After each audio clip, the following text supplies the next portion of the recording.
voit ces images, on a des pincements au cœur. Pensez que ça se produit ici à Montréal aujourd'hui. Un groupe d'adolescents qui en battent une jeune de 14 ans, Jean-François Fresboux. Le contexte de tout ça, comment ça s'est passé?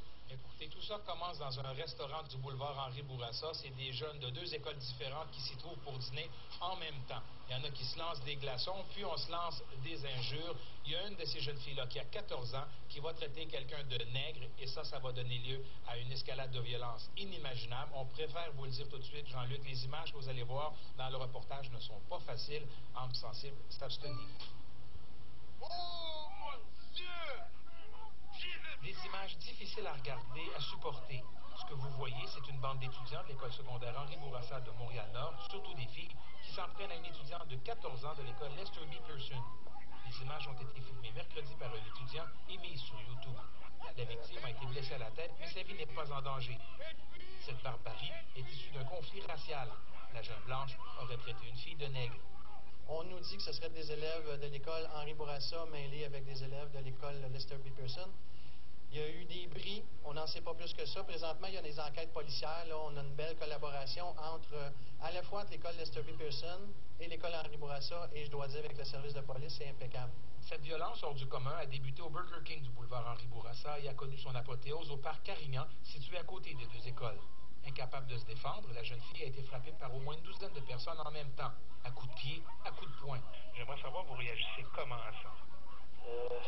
Très frustré, très dérangeant. J'ai pas pu regarder ça plus que 30 secondes parce que ça m'a frustré. Hier, de nombreuses vitres de l'école Lester B. Pearson ont volé en éclats. Aujourd'hui, les policiers patrouillaient les rues qui séparent les écoles de Montréal-Nord, situées à moins d'1 kilomètre l'une de l'autre. Une enquête a été ouverte. Alors oui, effectivement, que les éléments qui ont été mis sur Internet vont être utilisés dans le dossier.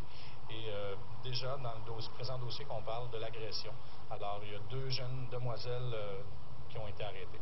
Bien, c'est sûr que je suis préoccupée à ce qui arrive dans l'école. Puis j'espère qu'ils vont les protéger comme il faut. Des étudiants déplorent ces gestes.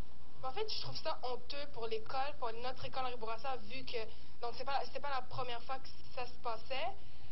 Ben, je qualifierais ça de... C'est dégueulasse, en fait. Là. Ben, je trouve ça un peu stupide, car on peut régler ça en façon loyale. Ben, pas de dispute, pas de violence, sinon ça va rien régler. Ça fait juste empirer la situation. Aujourd'hui, à l'école Lester B. Pearson, le taux d'absentéisme était très élevé. Et les rares élèves qui sont venus durant l'heure du midi n'ont pas eu le droit de sortir, la direction voulant ainsi éviter d'autres affrontements. Jean-François Fracheux pour TQS, Montréal-Nord. On serait porté à vouloir réagir fortement à une situation comme celle-là qui demeure une situation inacceptable, mais en même temps, c'est probablement l'occasion de réfléchir tous collectivement à la façon dont nous gérons les relations interpersonnelles ou intergroupes. Il arrive trop souvent, je pense, qu'on utilise l'argument de ceux qui n'en ont plus, c'est-à-dire utiliser la violence. Et lorsqu'elle est aussi près de nous que cela, elle doit nous interroger collectivement.